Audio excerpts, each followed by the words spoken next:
And welcome back to the Going for Two podcast. I'm Christopher Magnuson along with Cody Cougar. We are joined by a special guest today, Escanaba JV girls basketball coach, state finals official, CJ Barron. CJ, how you doing? Doing fantastic. Honored to be on the Going for Two podcast with you fine folks. Yes. CJ decided to be our first guest on the podcast. We are live today in the MBEC. It's about 8:30 in the morning. We're waiting for the heat to kick on a little bit. A little chilly, but and waiting for your wife to wake up to go to Houghton. Yeah, waiting for my wife to go to Houghton. Yeah, it's a good day. It's February. We're getting near summer. We're getting near spring, which is even better because I hate winter. And obviously high school hoops is in the focus. CJ, you were at the Negaunee Gladstone tilt on Tuesday. That was a big game. Two undefeated teams, number 1, number 2 in the UP. What did you see at that? Yeah, I saw like the first quarter. I was just very impressed with the level of defense being played. I brought a couple of my JV players to the game just to kind of give them a feel for what the actual defense looks like and what actually like smooth offense looks like. So I was like, girls, this is what I want to see like out of our practices, out of our games and stuff. And the Johnson sisters are phenomenal. They can take anybody off the dribble. Then you have O'Donnell, I think it is, number 44. She's solid. She's solid down low, so she's a really good third. But the offense runs through the Johnsons. Like I think they had 32 combined, and I think Gladstone scored 28. But Lily Johnson didn't have a very good shooting game, and when she doesn't score her between 25 and 30 points, they're in for a lot of hurt. Yeah, my question to you is: watching that game on film, does Gladstone have another guard? I'd move Johnson off the point. I mean, I think she gets occupied so much. She gets so much pressure. She has to exert so much energy during that. I was wondering if you put someone else at the point and just used her as a wing more or less, if that would free her up, in especially situations like that. Yeah, it was interesting the way they played her because they had. Now, is Greta number 12 or is that Aubrey or Greta? I think Greta's 12, Aubrey's 11. Okay, I think they had Greta on Lily, so like she was guarding Lily, but Macy Hansen is Gladstone's next best guard. She dropped 20 against us, like so we ran a special defense to like take Lily away, and then Macy Hansen got open and I think she had 5 or 6 threes, like a career high 20 points. So like she did not. Let's see who was. Maybe it was the other Johnson guard was on her, and she took her completely out of the game. Like I don't think Macy Hansen. She was pretty solid with the ball, but before I think the second quarter was when Negaunee really like turned up the press, and like Gladstone couldn't handle it. Like if Macy Hansen couldn't get open, or if Lily couldn't come back to the ball, like they returned the ball over, and it was just done. Yeah, it was a good. I mean, for Gladstone, I think it's a good learning experience because that's. I think their first really big. I know they played Ishpeming earlier in the year in a close game. But in Negaunee, it's lose Ellen Mason, and you're still going to be probably 22-0. Looking at the way the schedule's rolling right now. Right, and like they, I guess I got an update last night. Gladstone was down 30-38 with 2 minutes left in the third quarter. Ended up beating Calumet 48-46. Yeah. So that's a pretty good bounce back for me, like personally, because I thought Calumet had some big guards too, and they're always a very good, a very well coached team. So to bounce back and win a game against Calumet in Calumet after a tough loss like that's pretty shows that they got the mental toughness. Yeah, it was. Yeah, and then Calumet's got some good wins this year. They handled Ishpeming at Ishpeming, and they played Negaunee very well. So yeah, it is a good bounce back for Gladstone. Yeah, looking at the boys, you have Menominee played Marquette really well last night, 53-42. That was Westwood handled Manistee. Negaunee handled Gwynn. Gwynn showed a little fight in that. It was 12-0, and I was thinking like this is going to be a blowout, but they cut it to 4 in the second quarter. But Negaunee's just got so many weapons offensively. It's like anytime there's doubt, they hit a 3. It felt like they just have so many shooters. In basketball is a skilled sport, and it shows. Yeah, it shows. It does. we're kind of winding down with seeding in that. Ishpeming had a big win over Houghton, and then they lost to Gladstone and lost to Iron Mountain. So they're like the 5 seed in that district right now, which means they'd probably go to Ironwood, I think. Yeah. So, I mean, there's a lot going on as far as that. Like, Negaunee still has, I think, Kingsford again and Marquette. And Marquette next weekend goes to Traverse City to play Detroit Cass Tech. That's going to be awesome. Ooh. Yeah. Marquette's really good. I mean, they handled Westwood this week. So it's kind of like winding it down. You're getting ready for the seeding and different things. CJ, how's your season going? What's your record? Our JV girls are 11-2 right now. Our best season in 3 years probably. We just beat Houghton by 3.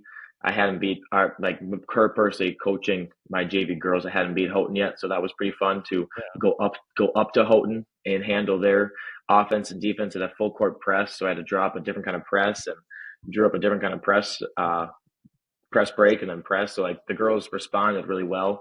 Our varsity is our varsity is struggling right now. We just lost our 2 guard to a torn ACL. Just tore ACL in Calumet a couple weeks ago. So we are trying to reconfigure what we got going on offense and defense here. Talking to Coach Hudson, he's unsure quite yet what we're going to do yet. But trying to work in-house with what he has on the varsity team before he tries anything drastic. So it's a tough situation for the varsity, but they're working hard. The girls have good chemistry, but it's tough to lose your 2 guard. Yeah, it is. And, that's besides point guard. I think that's the biggest, because you don't want to lose your scorer. And that's and it seems like, Cody and I ref quite a bit, and it's like they're very starved for points these days. A lot of teams are like this, it's like if you have someone that can shoot, it really opens it up for everyone. And actually, CJ, I got 2 questions for you. Yes, sir. Your girls. The first one is when you had brought them over to the game. It's always interesting because I've done that before, and I'm just curious. Do you ever get any interesting feedback back after the game from from your players that you may not have even thought of, or especially to try to understand what their basketball IQ is? Maybe it could be a little bit better than you thought, maybe a little worse than you thought. Yeah, actually, like I'll go in the game feedback. We were coming out of we went into halftime up by 1 against Houghton, and I don't know if we had maybe one girl in foul trouble, maybe our point guard, and then one of my centers who's a sophomore right now. I have a team with 4 freshmen. I start 3 of them. Had to start 4 of them against Houghton because one of the sophomores was downstate. So I had to start 4 freshmen and 1 sophomore. So like I have a young team, and sometimes they get into foul trouble. And one of my sophomore bigs, she's like, CJ, like, what if we like go like a 2-3 here? Like keeps out of foul trouble. They're kind of wanting to drive a little bit. I'm like, CJ, that's actually not a bad idea. So like out of our press, I was like, okay, like, hey, let's switch to a 2-3 for a little bit. Just kind of give us a break because we were hustling on our press.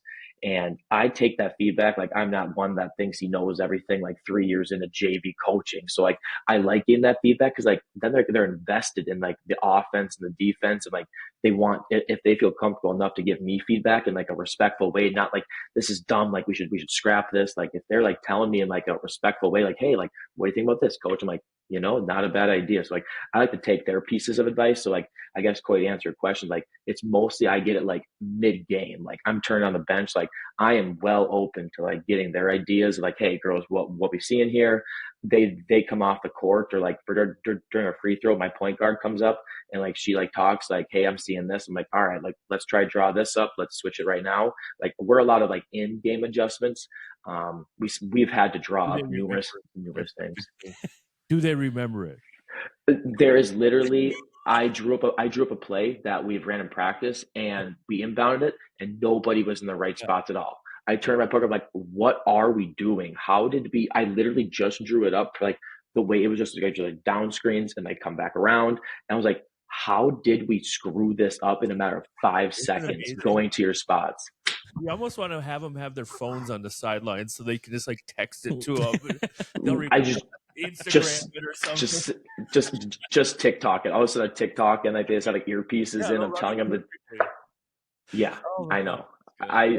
There is numerous times where I'm like, I literally yelled at Houghton and we were doing an out of bounds play. I call a timeout. I want to do an inbounds play, just like get it to a wing, and then they pass it down to our big to like just seal the girl. And then because we have two bigs that are solid, like very, very good freshmen, so like bigs, I'm like, just pass it to the wing after she sets the screen and then get the ball down there. They didn't even set it up right. Like they just like walked and they just like got to the wrong spot. Like how did like my sophomore point guard's like, what's going on here? And then she was able to make a play of that. But I'm like, how do you screw that up of just drawing up of just a simple play? I'm like, holy smokes.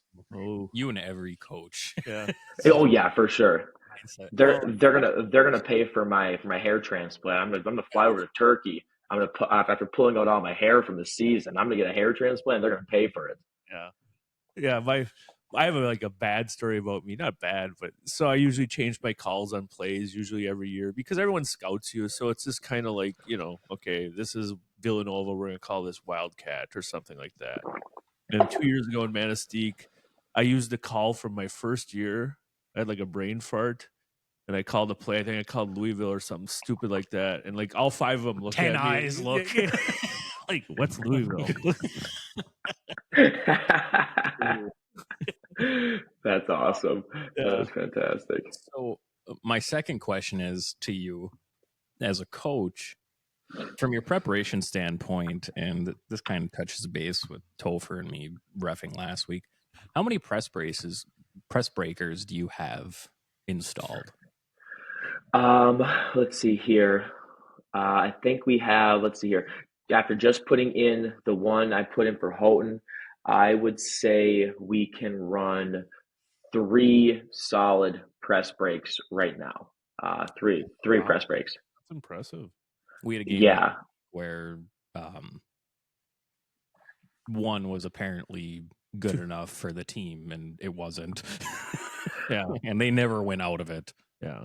No, you have to set your girls up for like they have to be able to know because like Houghton ran a full court press. I'm like, I don't know, like there could be some different movements that, or if girls don't get open, like for the one that I drew up, like it was just girls like cutting to the ball and like two girls were flashing to the ball pretty much like going up the court, and like it was a lot of movement of like predetermined like where they were going to beat the girls there. So like it turned out going pretty well. We didn't turn the ball over too much on the press break. Like that's my biggest fear as a coach is like getting stuck in the backcourt because Negaunee does it to me every year. Like we play in the first year and we play in the first game of the season and my team scores 18 points total because we can't get out of the backcourt.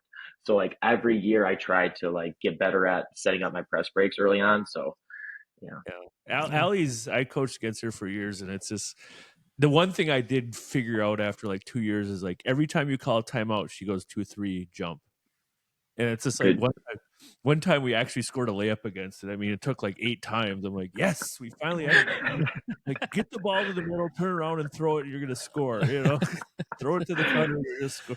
But she's fun to. She's intense. I mean, and she loves it. She's passionate about it, and Well, her JV team is they came, cause like I watched their Gladstone Negaunee JV game, and Gladstone's JV not super great, but Negaunee's undefeated right now, and like we haven't played them since the first game of the season, and like I had four freshmen getting time, and like I'm talking my idea, I'm like, can we get Negaunee scheduled for one more game here just to see what we got? Yeah, see the progress. Yes. Yeah, I think she has like a 97% winning percentage right now. I believe it. She has my number. I haven't beat her yet. I finally beat Holt this year, and like now she's the only one I haven't beat yet. Yeah, I think she's like 78-2 over the last 4 years or something like that. Oh my god! Yeah, I mean it's always interesting to just pick the brain of a different coach, just because it's like. When you actually get into coaching, it's a full chess game. It is. It's not the first 3 moves that you got to think about. It's the 18th, the 19th move. Like, what's the counter to a 1-3-1 trap? Yeah. If you see it on film, if the coaches watch the film, panic. Yeah. Kind of getting into reffing basketball, looking around at the younger level games, not seeing a camera. Maybe it's because they have the huddle setup or the network setup on their camera, but I don't know how many of these coaches actually scout film. Yeah. No. I think so. Yeah. How often you scout? Do you have a scouting report?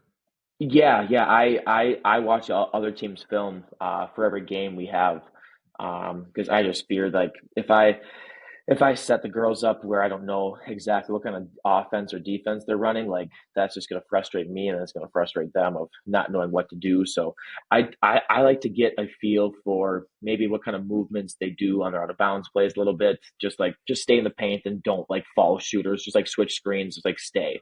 And then they don't stay anyways, then they just run around anyways. But I like to see if they're in a 2-3, like if they're in a 2-3, we scouted Bark River and they were in a 2-3 like for like 4 games straight, and they jumped on us for man. I'm like, well, that film didn't really help too much there, but yes, I watch a good amount of film just to kind of see, and like self filming too, like because I'm looking at my team, like we don't always shoot the ball well, so I'm like, all right, like they're gonna start packing the paint on us probably. We need to have we need to like work on our shooting like a lot more, and then we also need to make sure we have some good screens to get our bigs open, because like that's what we have to do.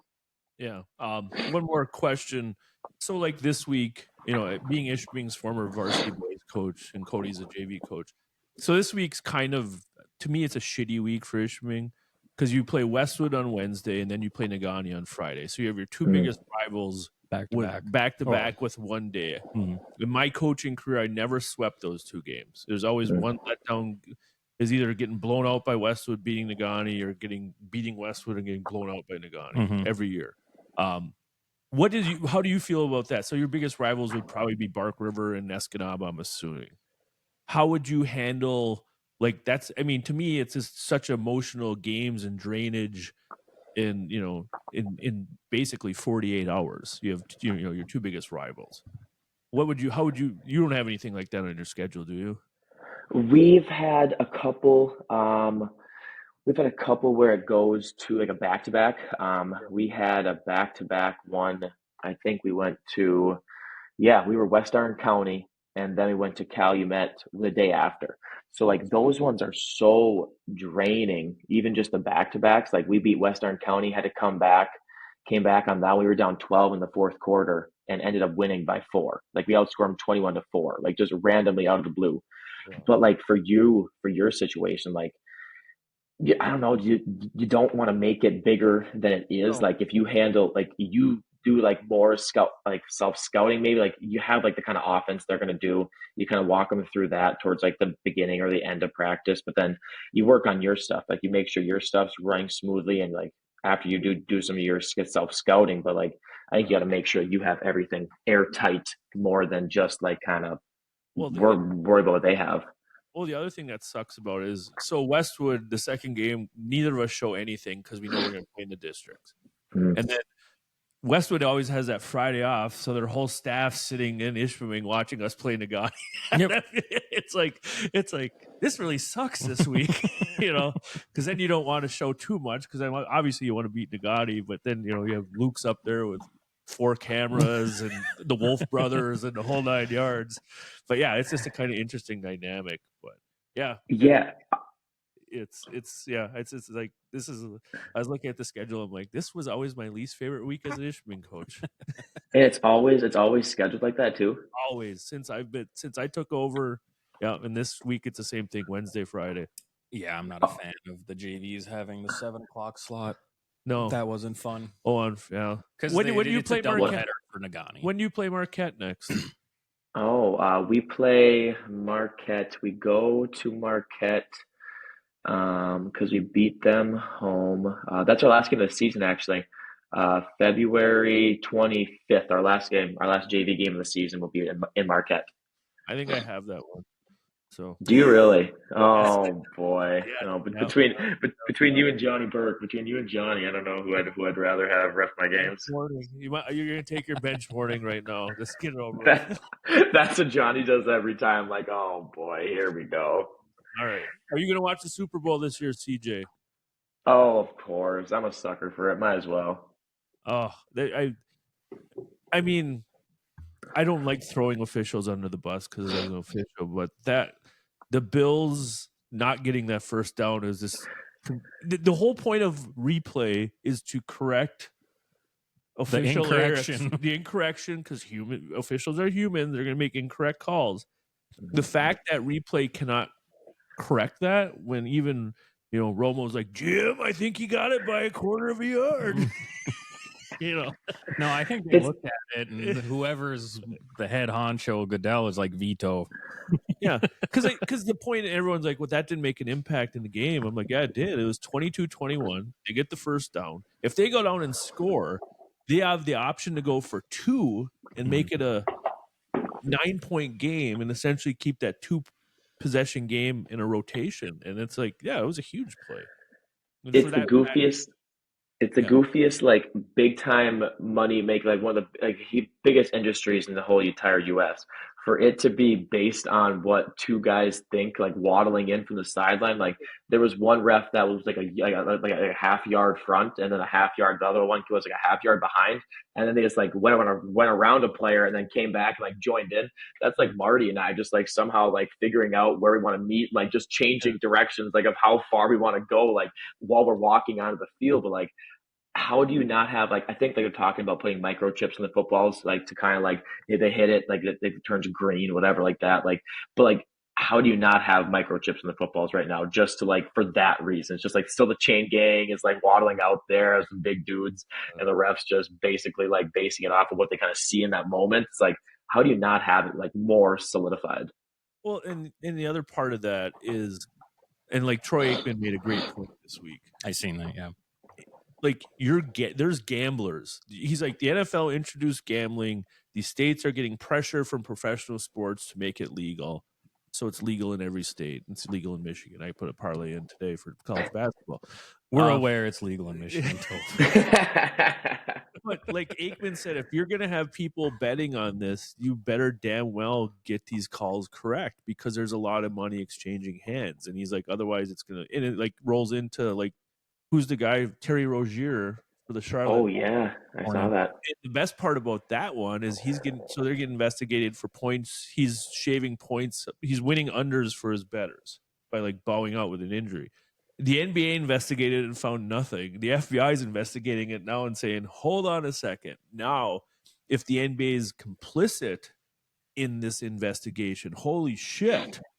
I mean, then you're talking like the NBA is involved in some of these decisions, and then it's like you question all the ethics of professional sports, in my opinion. Yeah, I think like the NFL had some hearing.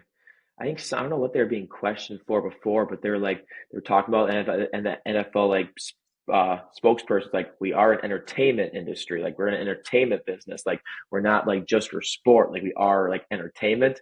So like that kind of like gave them like a clear to like kind of do what they wanted a little bit.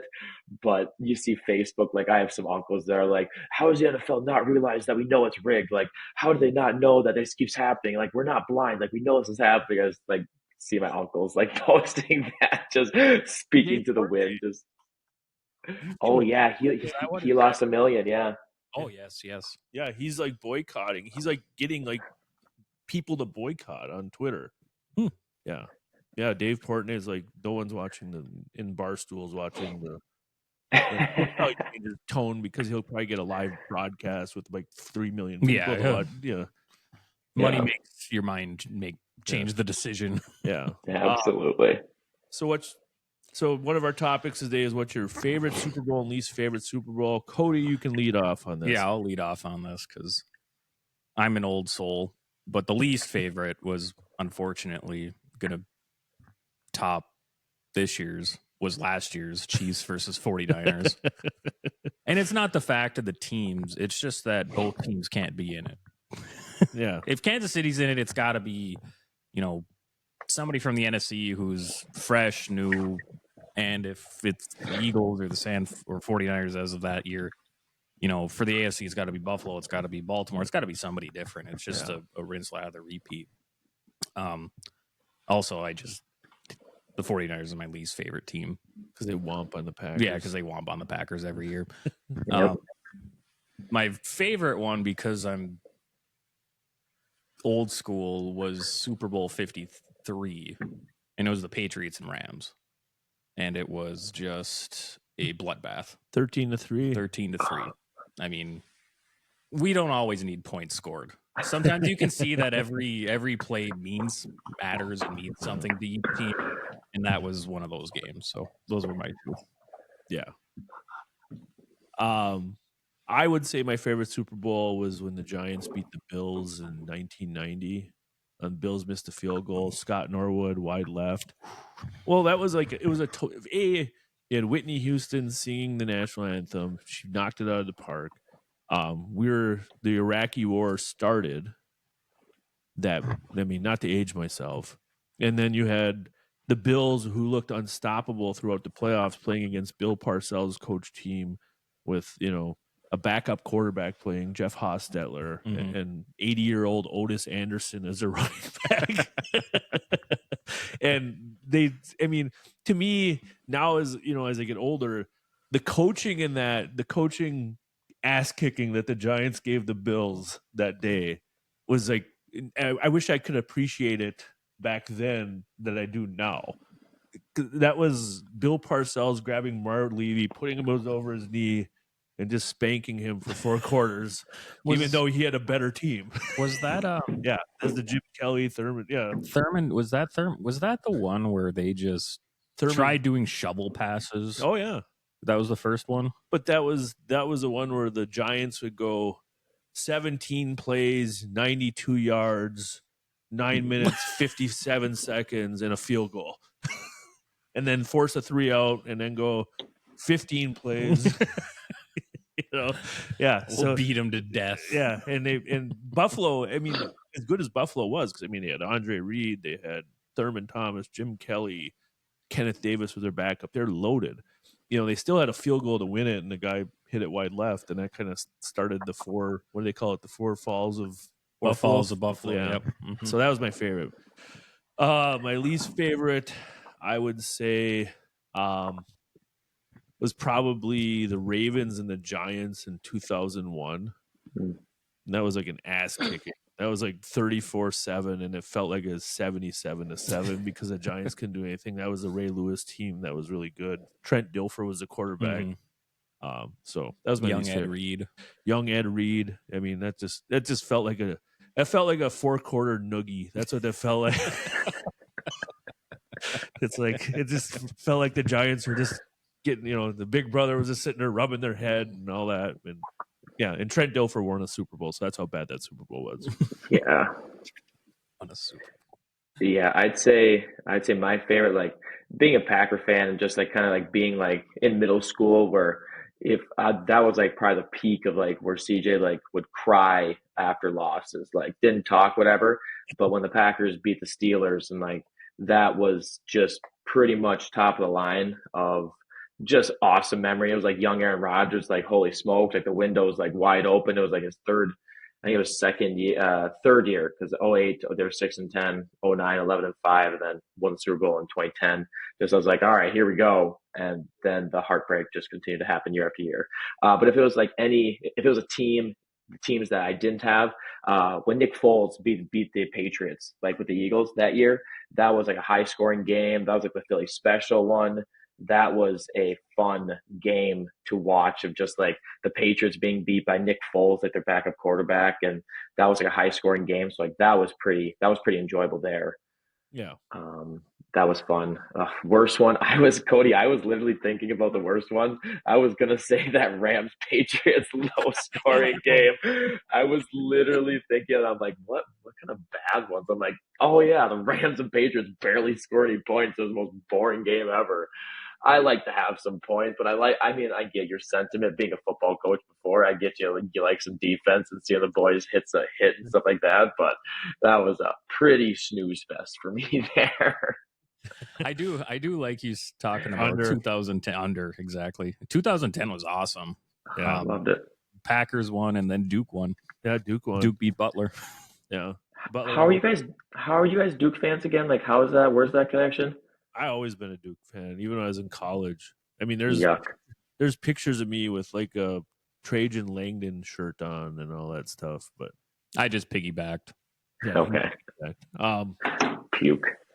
NFL puke. Hey, they're gonna whack North Carolina. They're gonna whack them. Are the windows closed for? So Super Bowl windows? I picked 4 teams: the Bills, the Lions, the Ravens, and the 49ers. I think it's closed for the Lions and the 49ers, in my opinion. I think the Bills and the Ravens still have like one more year. I think the Lions, I mean, I've never seen a mass exodus of coaches in my entire life. I almost sent in a resume to see if I could Get back in. Yeah. Defensive coordinator Christopher Magnuson. You know, maybe I could be like Doug Gottlieb. I could do a podcast and coach. I wouldn't lose 19 in a row. But yeah, the exodus, and I think this is my unpopular opinion. I think Jared Goff has a cap, and the playoff cap. If you look at some of his performances in the playoffs, 5 interceptions against the Redskins, the Super Bowl against the Patriots, where he literally thought he even said, "I thought I'd seen 15 Patriots out there at times." You know, the 49ers last year, I thought he played pretty well. But I think there's a cap to him as far as like getting that drive to win a game. You know, having that Mahomes magic, that Montana magic, whatever. So I think their cap's closed. I think they're Montgomery, they're gonna have to make a decision on him. They got some free agents they gotta make a decision on. The 49ers, I'm just not a Brock Purdy guy.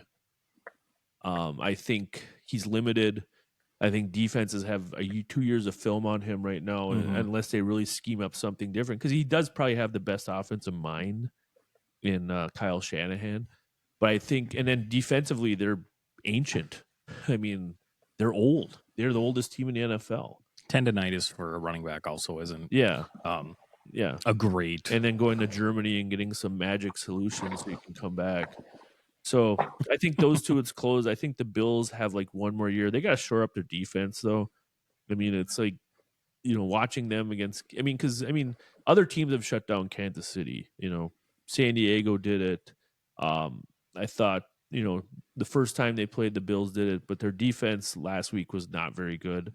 And then as far as the Ravens, they just need to shore up their defense quite a bit. And I think they need to understand, like against Buffalo, I thought their coaches blew it. They didn't run Derrick Henry enough. Is like more of a Lamar show versus, doing what's going to make you successful. And I think they need to take a step back and do that. What are your guys' thoughts? So I actually would go in this list, as you put it. I think the 49ers are the least likely, and their Super Bowl chances are closed. Yeah. The aging vets, McCaffrey with his tendonitis. Purdy, I think Purdy is now hitting that point now where he didn't have all those weapons. And now you're seeing, like you had said, people have film on him. He's forcing things. It's not working out very well. I would just flip between the Ravens and the Lions. Yeah. The Ravens 2 years ago in the playoffs never ran the ball. No. Against Kansas City, and this year they didn't use the running back who they got to prove that they screwed up the previous year. So did he have like 9 carries or something? It was something. It was low. It was a low number. Yeah. So I just think that the competency between that is like you have a freaking horse back there, the second best running back in the league, in my opinion, behind Saquon, and you don't use him. So I just think that the competency there, I don't think that they'll be able to beat Kansas City or even Buffalo in the AFC. And then the Lions, I think they'll do okay next year. They're not going to be as good, but I think they're 10-11. Yeah, I'm there with you. And I think maybe because of that, hopefully with the injury bug not being there, that they can kind of prove. Because, at least they promoted within their organization. Well, they signed David Shaw, too, who I like a lot. He's a former Stanford coach, and I think he has a great offensive mind to bring in. Mm-hmm. They promoted the defensive coordinator. And then just for the Bills, it's like, I feel like Josh Allen is going to go like Rocky mode here eventually and just like be so infatuated and The Russians cut. It's just like we're either gonna beat him or I'm gonna die. Yeah, exactly. Yeah. So, what do you think, CJ? Yeah, I was kind of looking. I think I was reading that somebody had said the 49ers are going to regret not winning a Super Bowl on Brock Purdy's like rookie contract because I think this is his last year, and I think it ends in 2025. Oh Yes. shoot, we're in 2025. Just like it's done. Is it done now? No, I think it's this year. Okay. So he has like one more year on it, but like that was like the biggest thing. Like, yeah, we can spend a bunch of money on these defensive players and bring them in, spend a bunch of money on our offense, but like Brock Purdy's going to be off his contract now. It's like then they have a really tough decision. Then you don't know what Christian McCaffrey is going to be able to do. So I think they're going to have to fill a void at running back here. Yeah. So I don't know about them at all.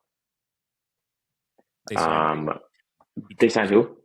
Ayuk, and he tore his ACL. He tore his ACL. Oh yeah, exactly. That was another loss. Anyways, continue. Sorry. Right, but and the Bills like it. Yeah, I agree. Like the Bills had lost a bunch of guys in free agency on the defensive end.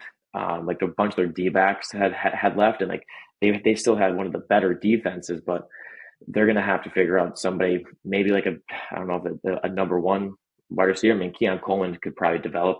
He should be able to develop into one. He's got the athletic abilities and stuff like that. But and I also liked your take on Jared Goff kind of having a cap to it because it kind of seemed like that's what he had with the Rams. Like if Sean McVay didn't see that he could win a Super Bowl with them, was willing to trade him to get Matthew Stafford, then that kind of shows you that maybe doesn't have like that it factor necessarily. But with the Ravens, I think they're still. I think their window is probably the best right now. Still, they're gonna. I mean, Derrick Henry's not gonna have. I don't think he's gonna have a year unless he's just otherworldly besides just being Derrick Henry, because like they still have Lamar, but they're going to have to get another running back here to help Derrick Henry out for next year probably, because it's not going to last too long. But they did go away from Derrick Henry in their playoff game too. But I think as long as you got John Harbaugh, just the steady base, the foundation they have there, and Lamar is just continuously improving, and he's making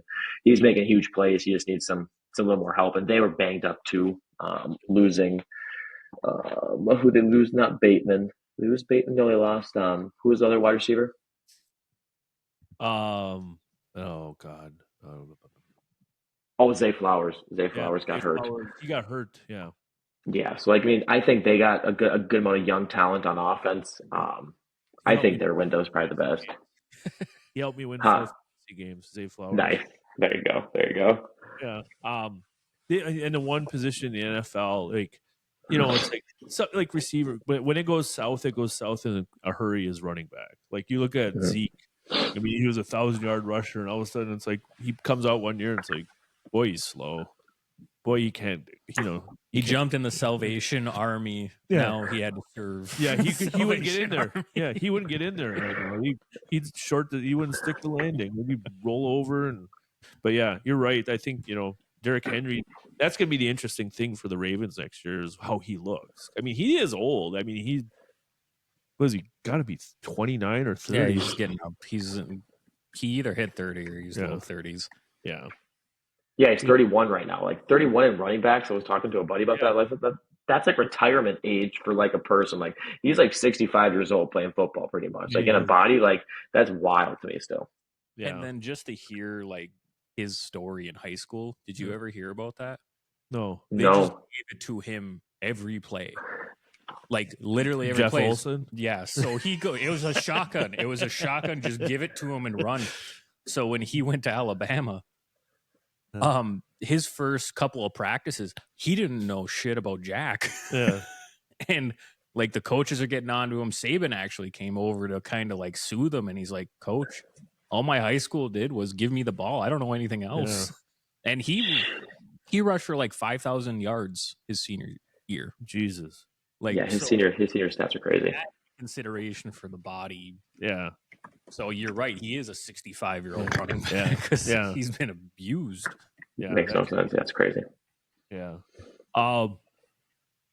Yeah. So I think it's a good conversation. I think, you know, there's some teams that can come up in the window. Minnesota is like really intriguing to me with JJ McCarthy next year, and the fact that they're moving out Sam Darnold. I think it's like Lease is up. They must know something we don't. But Did they officially like say they're moving on from him? yeah, it was like last week. I think they said they're not. If gonna- he goes to New York, I will the Giants. Yeah. Because I feel like Oh. you just release Daniel Jones to get a second Daniel Jones. Did 2.0. Yeah. 2.0. Yeah. Last week I didn't do so well in our 6-pack. No, you didn't. 1-5, good for me. Cody was 4-2. Yep. So you're ahead of me by 3 points. Oh, no, 3-2. 3-2. Or no, you went 1-4. That was 1 out and of 4. 5 games. Yeah, Or out of 1 5 and 4. games, and I So went. yeah. So you're ahead of me by 3 games right now in our picks. We got 6 college games we're gonna pick. Today's a great day for college basketball. Good slate. Yeah, Florida, Tennessee, Missouri, Mississippi State, UNC, Duke, UConn, Marquette. I think UConn's gonna turn it around today. I think asshole Hurley's gonna come out. Oh, he's just out of control. Did you ever get teed up yet, CJ? No, I haven't. I was. There's been a couple where I was a little close, but nothing yet. Wait till February 25th. Wait till February 25th and mark it on my calendar. First technical foul. Yeah. We'll start with Florida at Tennessee. I got the Gators. I think Tennessee's fool's gold.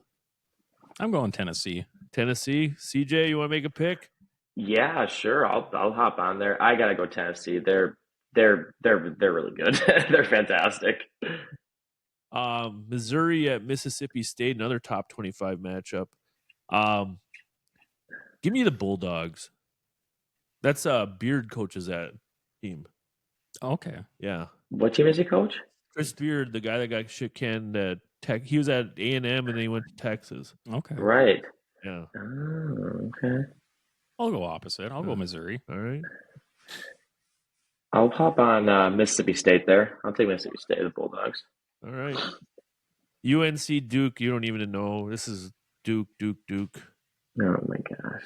They're Duke, like a 14-point favorite. This is the biggest spread since like 2010, I think it is. Yeah. Yeah. Goodness. In the game. CJ, you going Duke? Yeah, I guess that makes sense. Yeah, if we're going just pick'ems, yes, I guess I'll go Duke as much as I hate Duke.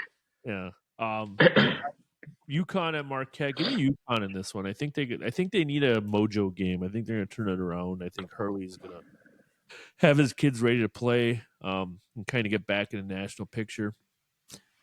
I got Marquette. I like seeing the meltdowns. Yeah. They're going to continue. They're going to continue. Shaka can coach, man. Shaka can coach. Yep. Shaka can coach. I'll take UConn there. Hurley normally knows how to get the guys up for that. Yeah. Coming up on Tuesday, I think this is a big game. Michigan State's on quite the streak right now. They're playing really well. UCLA's turned it around. I think they've won 4 in a row after their coach had some choice words about his kids being soft. But I mean, it worked. They've won 4 in a row. Give me UCLA on the upset. I was going to pick Oakland. Yeah. I guess I'll go back to Sparty. Yeah, I'm going to take UGLA. I mean, the road trip, nice weather, hot chicks in Los Angeles. Give me UCLA. Yeah, I'm taking Michigan State. They have a tough stretch here, but this team, I am a huge Michigan State fan. Like they've been my team forever, and this team is deep right now. Everyone's scoring.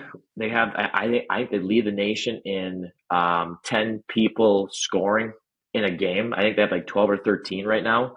Like it's like the most in all of NCAA, and like this team is getting me excited. I can't wait for the heartbreak and like the Elite Eight, hopefully Sweet 16. It's gonna be great. I'm gonna cry probably. It's gonna be a big bummer, but right now I'm enjoying it. Do you cry after your Escanaba team loses?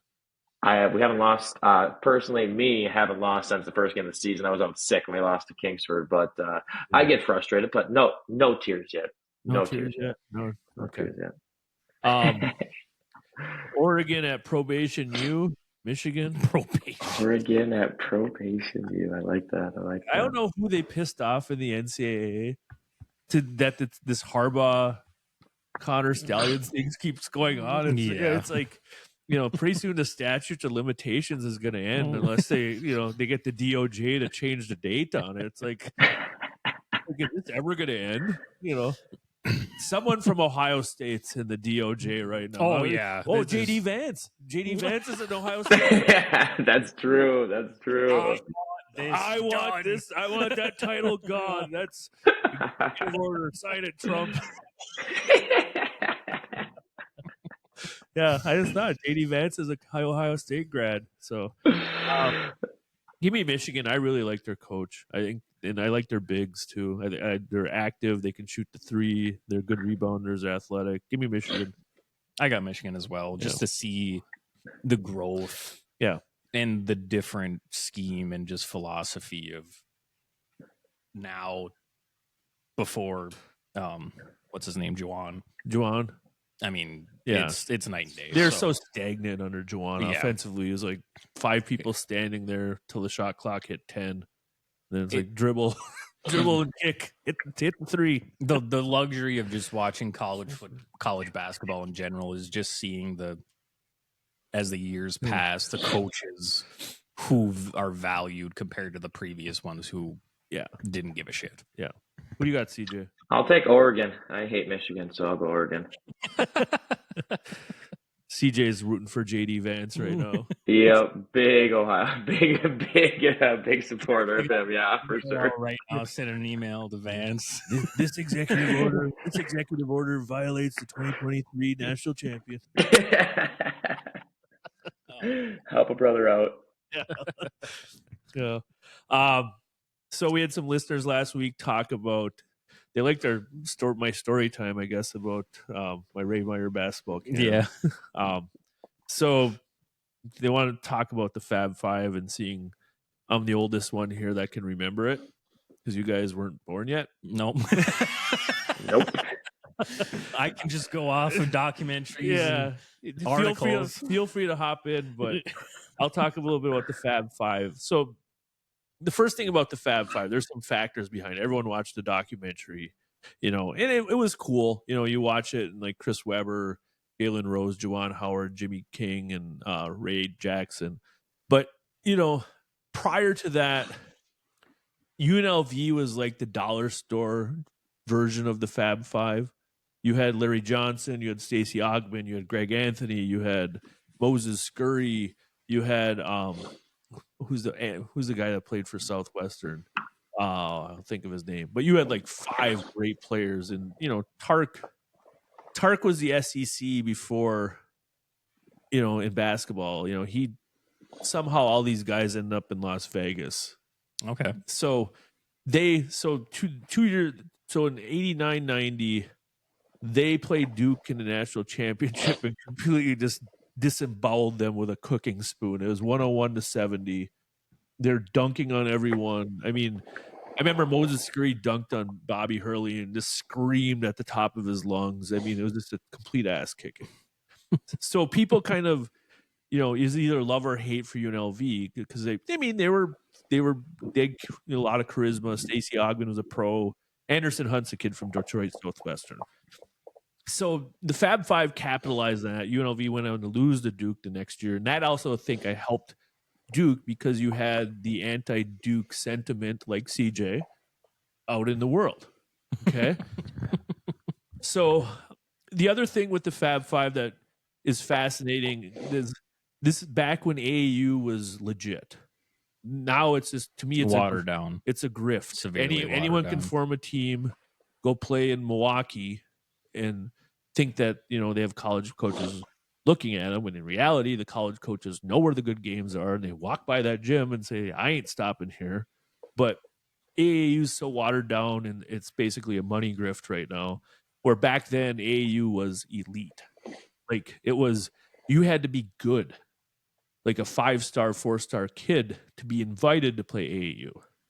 So they called them the Super Friends. Weber was on it, Howard was on it, and Jalen Rose was on it. So it's kind of like how this kind of ignited, when the dominoes fell, when Jalen was the first one to commit, the dominoes kind of fell in place with Chris Webber and then Juwan Howard. So you had AAU was legit back there. The third thing that's interesting about this is Detroit at the time, and the peak of, I think that was the top end of Detroit, or the top end started to go down after the Jalen Rose and Chris Webber played Detroit Public School League. People don't realize that the 1990 Detroit Southwestern Prospectors, the sixth best team of all time in high school. You had All time? All time. You had Howard Isley, Rashawn Leonard, Elton Carter, Jalen Rose, who's a kid that went to Anderson Hunt, or not Anderson Hunt. You had another guard, but they had 8 people go Division One. They lost one game to Detroit Northern, who was pretty good.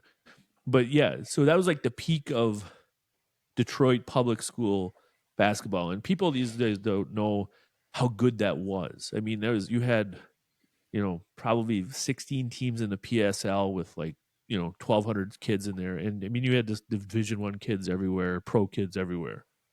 So parallel that Jalen could not get Chris Webber to play at Southwestern. Chris Webber went to a private school, so they had that connection there where they ribbed each other. So then the Fab Five was formed.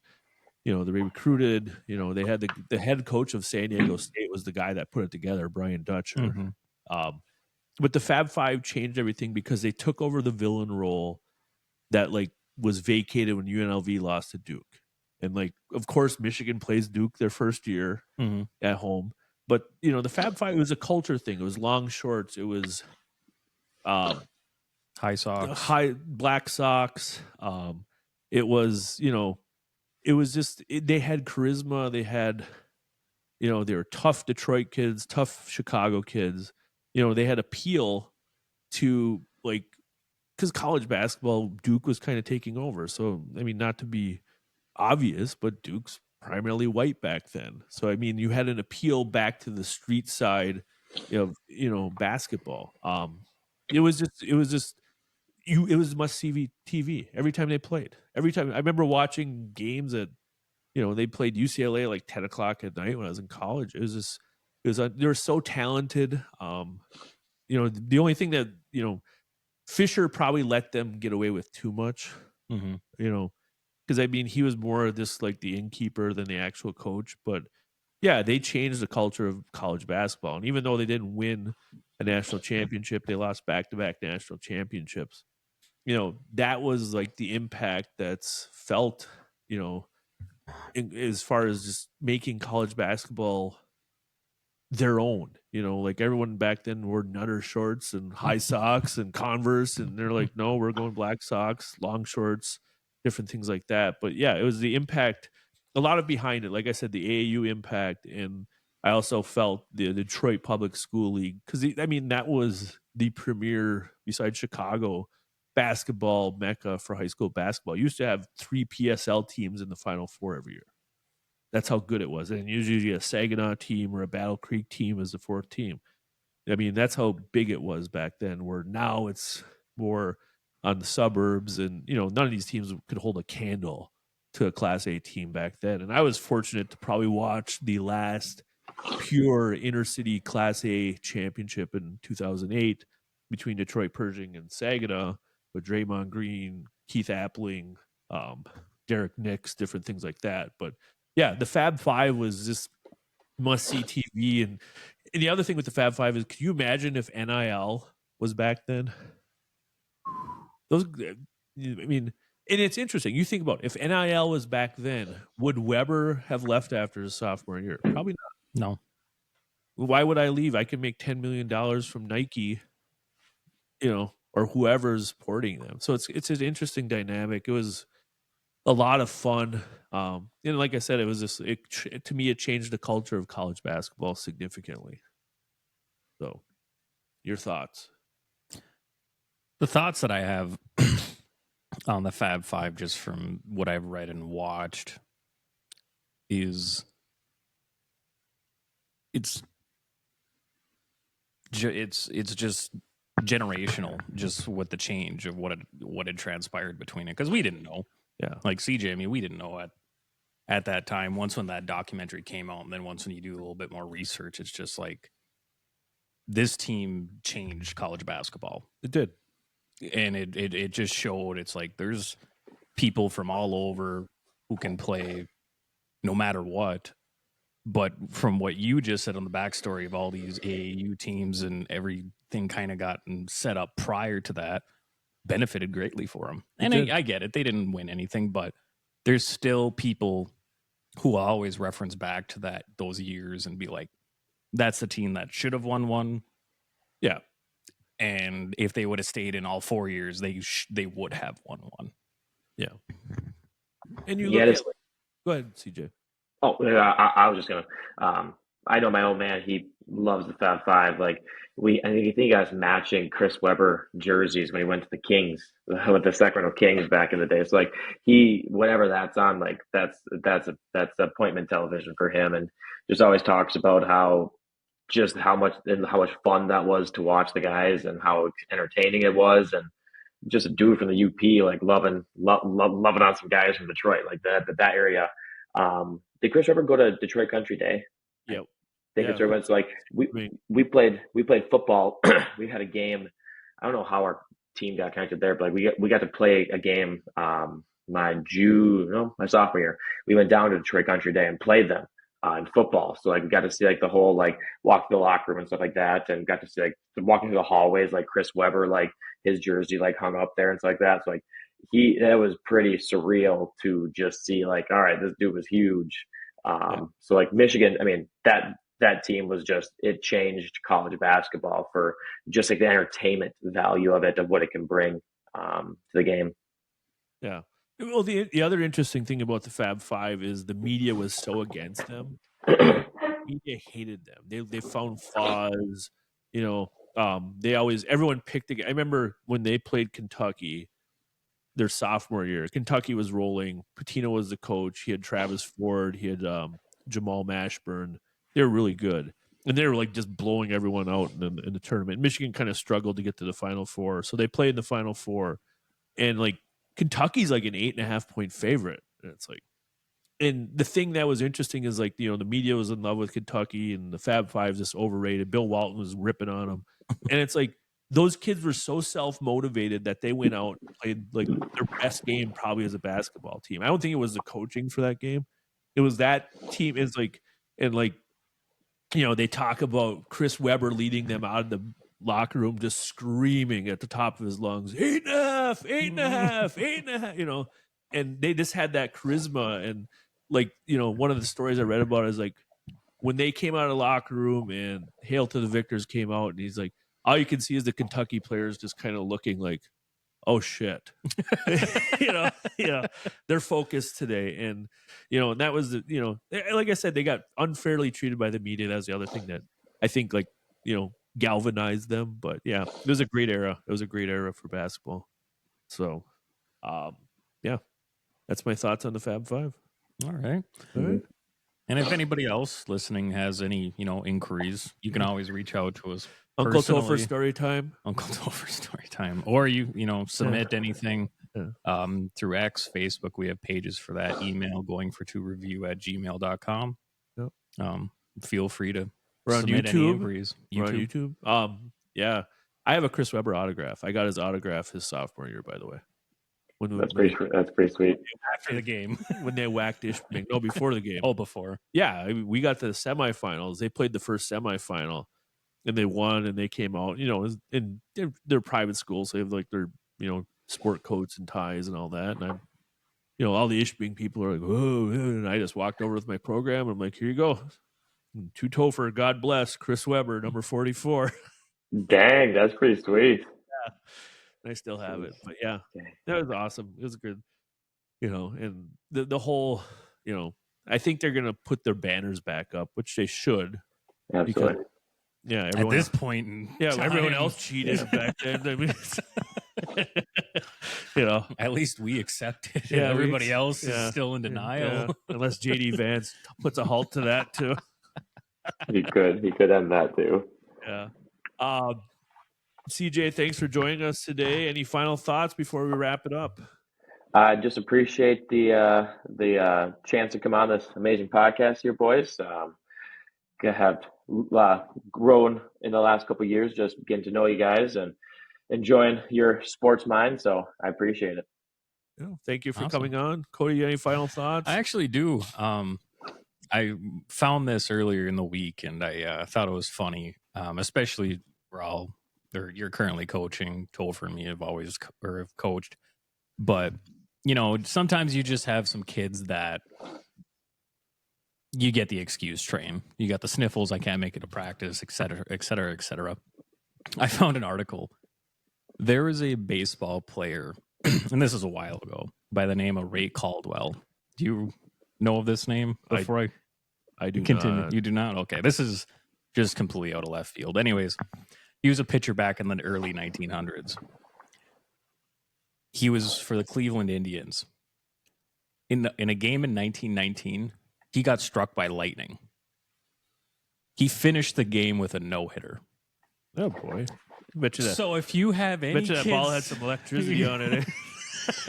And I mean, there's a lot of other factors into this, but they had a no-hitter. So the next time, CJ, you got a kid that's saying, I don't know, I'm not feeling too good. Guess what?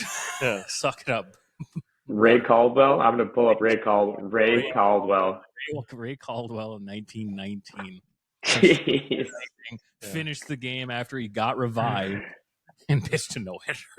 And we got kids making TikTok videos. That's the difference of that generation and this. Hey? I'm going to ban TikTok.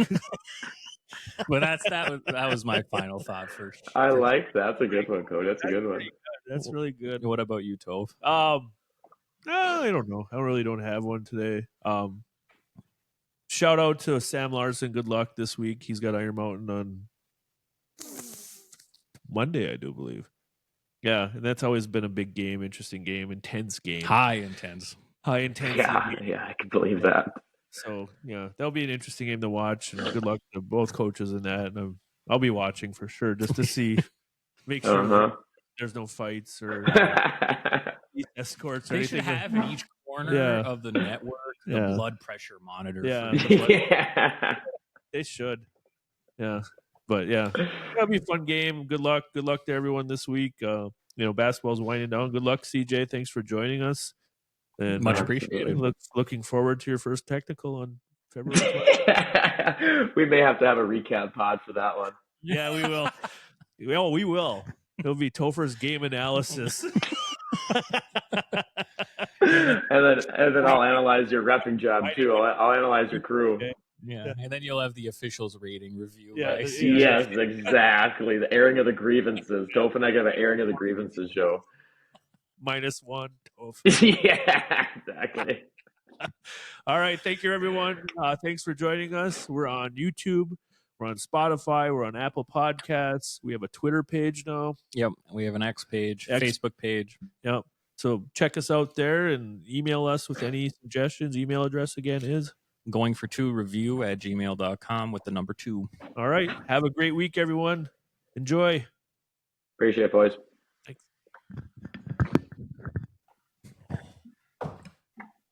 See you, CJ. See you, fellas.